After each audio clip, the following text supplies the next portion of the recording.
Papa was a simple man.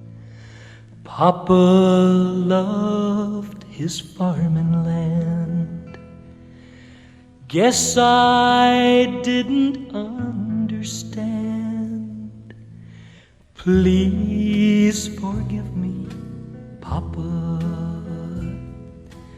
You can't paint a picture of a man like Papa with something as empty as words, 'cause there's no way to measure the toughness of timber and compare it to the softness of birds.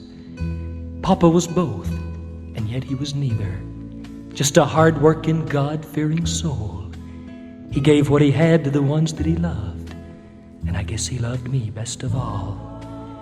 For I was the oldest and we were the closest. We worked that old farm side by side. I guess that's the reason it hit me the hardest, the morning that my papa died. All I could think of was how hard he'd worked and what little comfort he'd found. I guess that's the reason I hitched up the mule and drove the old buggy to town. I picked out a lot in the big cemetery in the shade of a tall maple tree. Figured it's the least I could do for my papa after all the things that he'd done for me. We gave him a funeral fit for a king, and then we laid him to rest in the sod.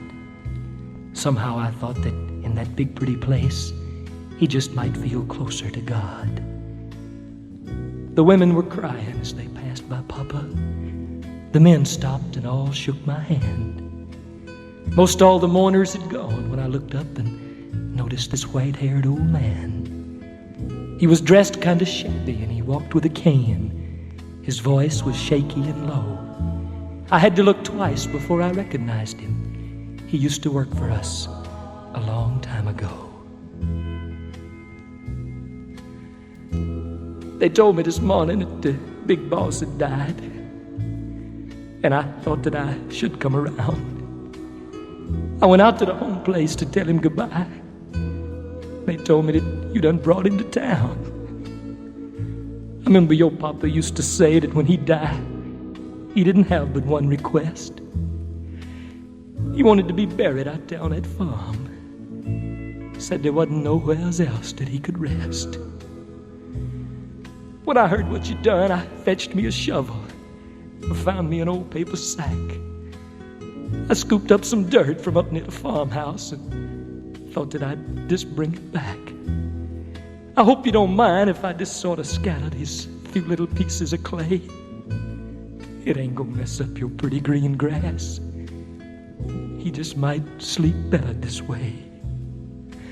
Guess I didn't understand. Please forgive me, Papa.